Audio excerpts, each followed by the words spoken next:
राजा विजय प्रताप ने फैसला किया कि वह सेना की एक टुकड़ी को लेकर शिकार के लिए वीरगिल की पहाड़ियों में जाएंगे। गांव वासियों ने सुबह ही उनको यह सूचना दी थी कि वीरगिल की पहाड़ियों में एक नरभक्षी शेर आ गया है जो उनकी जानों को नुकसान पहुंचा रहा है और कई बच्चों को उठाकर ले गया है। सूरज की पहली किरण के साथ ही राजा विजय प्रताप शेर के शिकार के लिए निकल पड़े। राजा विजय प्रताप की विवाह की तैयारियां चल रही थीं और उनके माता पिता उनके लिए एक संस्कारी राजकुमारी को ढूंढ रहे थे जिसमें उन्हें अभी तक सफलता नहीं मिली थी। जंगल में कुछ आगे बढ़ते ही राजा विजय प्रताप को एक सोने का हिरण दिखाई पड़ा। राजा विजय प्रताप बड़े ही हैरान हो गए कि इस नरभक्षी शेर के जंगल में यह सोने का हिरण बिना किसी डर के कैसे घूम रहा है। उन्होंने हिरण का पीछा करना शुरू कर दिया। राजा के पीछे पीछे राजा की सेना अपने घोड़ों पर दौड़ रही थी, पर देखते ही देखते अचानक राजा वीरान जंगल में बहुत अंदर चले गए और अपने सैनिकों से बिछड़ गए। वह हिरण उन्हें लेकर जंगल के बीच में बनी एक बड़ी ही पुरानी इमारत की तरफ ले गया और उसके अंदर जाकर गायब हो गया। हिरण को गायब होते देखकर राजा बड़े हैरान हुए और उनका ध्यान इमारत की तरफ गया। राजा ने सोचा, मेरी उम्र 25 वर्ष की हो गई है, किंतु मैंने कभी जंगल के बीच इस प्रकार की इमारत के बारे में नहीं सुना। आखिर यह इमारत किसने बनवाई होगी और इसका मालिक कौन होगा? और आखिर इस इमारत का हाल इतना बुरा कैसे हो गया? आखिर इस इमारत की क्या कहानी है? इस तरह की बातें सोचते सोचते राजा इमारत के दरवाजे के पास पहुंच गया और जोर जोर से दरवाजे को खटखटाने लगा। कुछ ही देर के बाद इमारत का दरवाजा खुला। दरवाजा खोलने वाली लड़की एक बहुत ही खूबसूरत लड़की थी।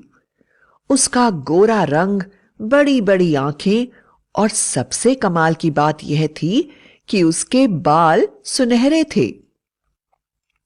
राजा लड़की की सुंदरता देखकर भौंचक्का रह गया और उसको लगातार घूरने लगा। लड़की बोली, महाराज, आप कौन हैं और इस वीरान जंगल में इस इमारत तक कैसे पहुंच गए? आपके मन में यह सवाल आ रहा होगा कि मैं कौन हूं, तो मैं आपको बता दूं, मैं 7 समुंदर पार एक देश में रहने वाली लड़की वेरोनिका हूं। मुझे समुद्री डाकू उठाकर यहां ले आए थे और इस इमारत में छोड़कर वह जाने कहां चले गए। वह साल में एक बार आते हैं और खाने पीने का सारा सामान इस इमारत में रखकर चले जाते हैं। पिछले 2-3 सालों से मैं इसी इमारत में बंद हूं। चारों तरफ घने जंगल होने के कारण मैं इमारत से बाहर नहीं निकलती। राजा विजय प्रताप वेरोनिका की बात सुनकर वापस होश में आ गए और बोले, सुनो वेरोनिका, मैं यहां पर एक स्वर्ण हिरण का पीछा करते करते पहुंचा हूं, पर इस इमारत के पास पहुंचते ही वह हिरण न जाने कहां गायब हो गया। मेरा मकसद हिरण को पकड़ना नहीं, बल्कि इस जंगल में आए एक नरभक्षी शेर का शिकार करना है। मैं अपने सैनिकों से बिछड़ गया हूं। मुझे लगता है मुझे यहीं आराम करना चाहिए। कुछ ही देर में मेरे सैनिक ढूंढते ढूंढते यहां जरूर पहुंच जाएंगे। वेरोनिका बोली, जरूर महाराज, आप बिल्कुल भी चिंता ना करें और इस इमारत को अपना ही घर समझें। आप हाथ मुंह धोकर आराम करें और मैं आपके लिए खाने पीने की व्यवस्था करती हूं। आपके सैनिकों के आ जाने के बाद आप आराम से नरभक्षी शेर का शिकार और स्वर्ण हिरण के बारे में भी पता लगा सकते हैं। ऐसा कहकर वेरोनिका अंदर चली गई। राजा ने महसूस करा कि वेरोनिका जब बात करती है तो अपनी पलक नहीं झपकती, साथ ही इतनी तेज हवा में भी उसके लंबे सुंदर बाल बिल्कुल भी उड़ते नहीं हैं, जैसे कि जैसे ही पड़े रहते हैं, और वह हर समय अपने बालों को सहलाती रहती है। उन्हें कुछ अजीब तो लगा, लेकिन वे कुछ बोले नहीं और आराम करने लगे। कुछ ही देर के बाद राजा के सैनिक भी राजा को ढूंढते ढूंढते उस इमारत तक पहुंच गए और राजा का नाम पुकारने लगे। सैनिकों की आवाज सुनकर राजा शीघ्र ही बाहर आए। उनके बाहर आते ही न जाने कहां से एक शेर ने राजा के ऊपर छलांग लगा दी। छलांग लगाते देख सभी सैनिकों ने अपने तीर कमान शेर की तरफ तानकर तीरों को छोड़ दिया, लेकिन ऐसा करते ही शेर वापस भाग गया और तीर तेजी से राजा की तरफ जाने लगे। सभी सैनिक जोर से चिल्लाने लगे कि अचानक राजा के सामने वेरोनिका आ गई और सारे तीर उसी को लग गए। देखने में ऐसा लग रहा था कि वेरोनिका ने राजा को बचाने के लिए अपनी जान खतरे में डाल दी है। सभी सैनिकों ने और राजा ने वेरोनिका को बहुत धन्यवाद दिया और राजा ने उससे कहा कि वह उसके साथ राजमहल में रहे। वेरोनिका ने राजा का आमंत्रण स्वीकार कर लिया और राजा तथा उनके सैनिकों के साथ राजमहल में चली गई। राजमहल में सभी ने उसका बड़ा स्वागत किया और उसको एक खूबसूरत कमरा रहने के लिए दे दिया गया। थके हुए महाराज ने उसको आराम करने को कहा और दासियों से कहा कि वह वेरोनिका की सेवा में लग जाएं, और खुद वह अपने कमरे में चले गए और कमरे में जाते ही गहरी नींद में सो गए। वेरोनिका ने अपने कमरे में घुसते ही कमरे के दरवाजे बंद कर लिए और अपने असली रूप में आ गई। वह एक भयानक चुड़ैल थी जिसके बाल हिरण की खाल से बने हुए थे। उसने अपने सिर से बाल निकाले। सिर से बाल अलग होते ही स्वर्ण हिरण बनकर उसके सामने खड़े हो गए। फिर उसने अपनी कमर में पहनी हुई शेर की खाल निकाली। उसे अलग करते ही वह नरभक्षी शेर के रूप में उसके सामने खड़ा हो गया। इन सभी चीजों को अपने पास से हटाने के बाद वेरोनिका का असली रूप बड़े ही खतरनाक चुड़ैल का था, जो पूरी तरह से गंजी थी और जिसके शरीर के नीचे का भाग स्त्री का था और मुंह एक भयानक नुकीले और बड़े दांत वाले शेर का। अपने असली रूप में आने के बाद वह जोर जोर से गुर्राने लगी और बोली, महाराज विजय प्रताप, मैं जानती हूं कि तुम मेरी सुंदरता से प्रभावित होकर मुझे यहां ले आए हो। मुझसे विवाह करना चाहते हो ना? लेकिन मैं तुम्हें खाना चाहती हूं। शायद तुम्हें पता नहीं, लेकिन मैं गंजी चुड़ैल के नाम से संसार में प्रसिद्ध हूं। मैंने अपने होने वाले पति से यह शर्त लगाई है कि मैं महाराज विजय प्रताप को अपने हाथों से मारकर उसे खा लूंगी, क्योंकि मेरे पति का मानना है कि तुम संसार के सबसे बहादुर व्यक्ति हो। हा हा हा हा हा हा हा, अब मजा आएगा। अब देखेंगे कि बहादुर कौन है, तुम या मैं। चुड़ैल की नजर अपने भयानक रूप को देखने के लिए सामने पड़े शीशे पर पड़ी और उसका खतरनाक और भयानक डरावना रूप शीशे में आया तो शीशा भी जोर से चटक गया। शीशे के टूटने की आवाज के कारण कुछ ही देर में दरवाजे पर दस्तक होने लगी।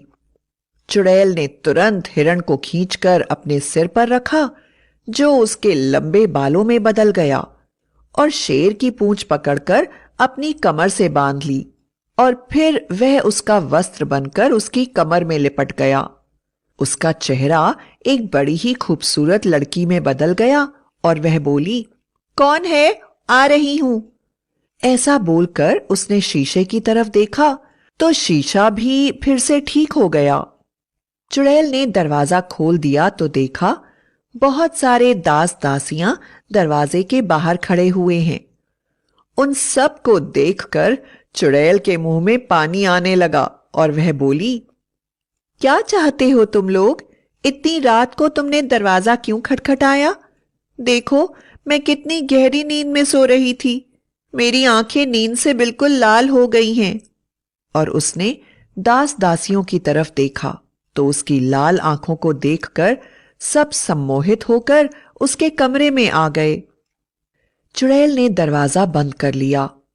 चुड़ैल ने अपनी कमर से शेर को बाहर निकाला और अपने सिर से हिरण को। इन तीनों ने मिलकर उन सब दास दासियों के ऊपर हमला बोल दिया। कमाल की बात यह थी कि सम्मोहित दास दासियों के मुंह से चीखों की आवाज भी नहीं आई। कुछ ही देर में उन लोगों ने सभी दास दासियों को खा लिया और गहरी नींद में सो गए। उनके खतरनाक खर्राटों की आवाज से कमरे में रखी सभी चीजें टूट गईं। सुबह चुड़ैल के बाल रूपी हिरण ने सोचा कि बहुत भूख लगी है, बाहर जाकर कोई शिकार करता हूं। अभी तो दोनों सो रहे हैं, इन्हें अभी जगने में बहुत समय लगेगा। मुझे ही अपनी पेट पूजा के लिए शिकार करना होगा। ऐसा सोचकर वह सुनहरा हिरण, जो कि असलियत में नरभक्षी था, चुड़ैल के कमरे से चुपचाप बाहर निकल आया। कुछ आगे जाने पर उसे राजा की खूबसूरत वाटिका दिखाई पड़ी। वाटिका में गया तो उसने वहां खूबसूरत बतकों को सरोवर में तैरते देखा। हिरण उनके शिकार के लिए वहीं पर घात लगाकर बैठ गया। उसने सोचा कि जब वह पानी से बाहर आएंगी तो मैं उनका शिकार करूंगा, क्योंकि हिरण को पानी से बड़ा ही डर लगता था, इसलिए वह पानी के अंदर नहीं गया। दूसरी तरफ चुड़ैल की आंख खुल गई, क्योंकि दरवाजे पर लगातार दस्तक हो रही थी और सब उसे पुकार रहे थे। चुड़ैल ने अपने गंजे सिर पर सुनहरे बाल लगाने के लिए जब हिरण की तलाश की तो हिरण कमरे में नहीं था। उसने तुरंत शेर को अपनी कमर में कपड़े की तरह लपेटा और रोते हुए दरवाजा खोल दिया। वह रोते हुए बोली, तुम लोगों ने कल रात मुझे क्या खिला दिया, जिसके खाने से अचानक मेरे सारे बाल न जाने कैसे गायब हो गए। अब मेरे सिर पर एक भी बाल नहीं है। मेरा सिर पूरी तरह से गंजा हो गया है। अब मैं यह मुंह किसी को नहीं दिखा सकती। सभी दासियों ने इस बात की सूचना महाराज विजय प्रताप को दी और उन्हें यह भी बताया कि 10-20 दास और दासियां महल से गायब हैं। यह सुनते ही वह तुरंत वेरोनिका के कमरे की तरफ बढ़े। उन्होंने देखा कि वेरोनिका सही कह रही थी, उसके सिर पर एक भी बाल नहीं था।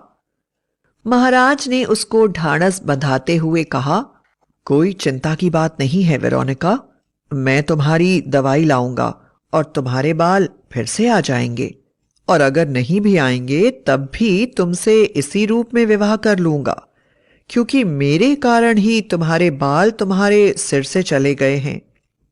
महाराज की बात सुनकर वेरोनिका हाथ जोड़कर मुस्कुराने लगी। अचानक महाराज को दास ने आकर एक सूचना दी, जिसे सुनकर महाराज बड़ी ही चिंता में पड़ गए और भागते हुए कमरे से बाहर चले गए। असलियत में दास ने महाराज को आकर बताया था कि किसी ने सरोवर में रमण करती हुई उनकी सुंदर बतकों को बुरी तरह से खा लिया है।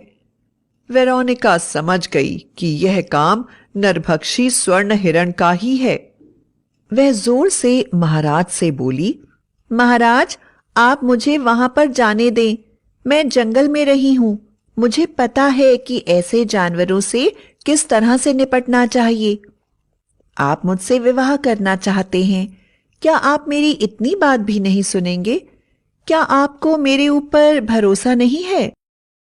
महाराज ने सोचा, वैसे भी वेरोनिका अपने बालों के बिना बहुत दुखी है, इसलिए उन्होंने कहा, नहीं नहीं वेरोनिका, ऐसी बात नहीं है। अगर तुम ही जाना चाहती हो तो तुम ही जाओ और देखो वाटिका में क्या हुआ है और अपराधी को दंड दो। मुझे तुम पर पूरा भरोसा है। गंजी चुड़ैल वेरोनिका तेजी से भागती हुई राजा की वाटिका में पहुंची और उसने सभी सैनिकों को कहा, आप सभी वाटिका से बाहर चले जाएं, कोई भी वाटिका में ना रहे और वाटिका का दरवाजा बंद कर दिया जाए। ना चाहते हुए भी सैनिकों ने वेरोनिका की बात मानी और उसे अकेला छोड़कर वाटिका का दरवाजा बंद कर दिया।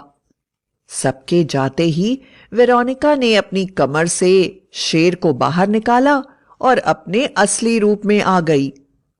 उसके विभत्स और भयंकर रूप को देखकर वाटिका के सभी पक्षी चीत्कार मारकर उड़ने लग गए।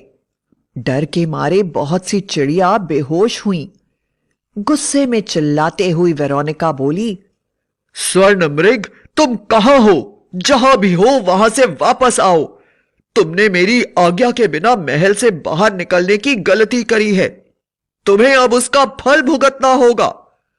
और उसने शेर को इशारा किया कि वह स्वर्ण हिरण को खत्म कर दे। वेरोनिका की बात सुनते ही छुपा हुआ स्वर्ण हिरण बाहर निकल आया। वह समझ गया कि वेरोनिका का शेर अब उसको मारकर खा लेगा, तो वह बोला, वेरोनिका, अपना धर्म छोड़कर मैं तुम्हारे सिर पर तुम्हारे सुंदर बालों के रूप में कितने सालों तक रहा हूं। यहां तक कि मैंने घास छोड़कर मांस खाना शुरू कर दिया। इतने दिन तुम्हारी सेवा की, मेरे कारण ही महाराज ने तुम्हारे रूप से प्रभावित होकर तुम्हें अपने महल में बुला लिया। फिर भी तुम मेरे साथ ऐसा व्यवहार कर रही हो। मैं तुम्हें श्राप देता हूं कि तुम कभी खुश नहीं रहोगी। और जिस नरभक्षी शेर से तुम मेरी हत्या करवा रही हो, वही तुम्हारी हत्या का कारण भी बनेगा। हिरण की बात सुनकर वेरोनिका जोर से हंसने लगी और बोली, अरे पागल हिरण, उस नरभक्षी शेर का कोई कुछ नहीं बिगाड़ सकता। तुझे शर्म नहीं आती? घास पत्ती खाने वाले, कल तुझे मैंने इतने सारे दास दासियों का मांस खिलाया, फिर भी तू सुबह यहां बतख को खाने आ गया, और वह भी तूने अकेले ही खा लिया। अगर तुझे खाना ही था तो तुझे मेरे और मेरे शेर के लिए भी उस मांस को लाना चाहिए था। मैं इस शेर की हर समय रक्षा करती हूं। इसका कोई बाल भी बांका नहीं कर सकता, क्योंकि शेर को मारने के लिए जब भी कोई आएगा, मैं उसे अपनी जादुई शक्तियों से सम्मोहित करके खा लूंगी। उसमें मेरी जान है। शेर के मरते ही मैं भी मर जाऊंगी। बैठा हुआ तोता यह सारी बातें सुन रहा था। वह तुरंत उड़ता हुआ गया और उसने सारी बातों की जानकारी महाराज को दे दी। तोते की बात सुनते ही महाराज का शक सच में बदल गया और उन्हें समझ में आ गया कि उन्हें उसके बालों और आंखों के बारे में जो शक हो रहा था वह सही था, और असलियत में तो यह कोई लड़की है ही नहीं। महाराज ने अपने सैनिकों के साथ वाटिका को पूरी तरह से घेर लिया और जादुई तीर लेकर वाटिका के अंदर चले गए। जब वह वाटिका के अंदर पहुंचे तो वेरोनिका का शेर बुरी तरह से स्वर्ण हिरण का मांस काट काट कर खा रहा था और वेरोनिका भी यही कर रही थी। वेरोनिका के मुंह पर चारों तरफ बुरी तरह से खून लगा हुआ था और वह बड़ी ही भयानक लग रही थी। पूरी गंजी और बिना कपड़ों के वेरोनिका एक दरिंदे की तरह शेर के साथ हिरण का मांस खा रही थी। महाराज को देखते ही वह बुरी तरह से घबरा गई और बोली, महाराज, यह मुझे पता नहीं क्या हो गया है। आपकी वाटिका में आते ही न जाने कैसे मेरी यह हालत हो गई है। मेरा मुंह शेर की तरह हो गया है और मैं मांस खाने लग गई। आप एक बार मेरी तरफ देखिए।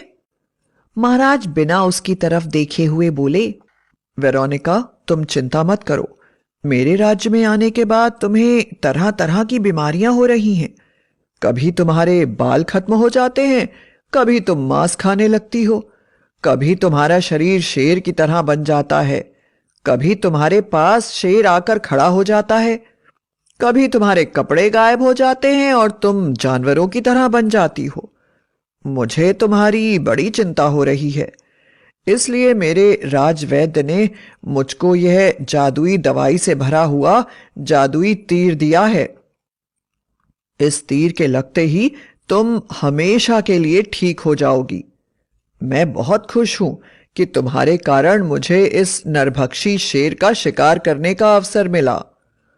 और राजा ने तुरंत ही बिना वेरोनिका की बात सुने या एक भी पल गवाए वह तीर नरभक्षी शेर की तरफ चला दिया। जादुई तीर के लगते ही शेर जोर जोर से तड़पने लगा। जितनी जोर से शेर तड़प रहा था उतनी जोर से वेरोनिका भी तड़प रही थी और बहुत ही भयानक लग रही थी। बिना बालों की गंजी वेरोनिका और बिना कपड़ों के और उसका आधा शरीर शेर जैसा। आखिर कुछ ही देर के बाद तड़प तड़प के उन दोनों ने अपनी जान दे दी और महाराज ने उन दोनों की लाशें राज्य की सीमा पर टांग दी ताकि सभी भूत और चुड़ैलों को पता चल जाए कि महाराज विजय प्रताप से दुश्मनी लेने से उसका क्या फल होता है। राज्य से नरभक्षी शेर और वेरोनिका दोनों का खतरा एक साथ ही हमेशा के लिए खत्म हो गया और महाराज अपनी प्रजा के साथ सुखी जीवन बिताने लगे।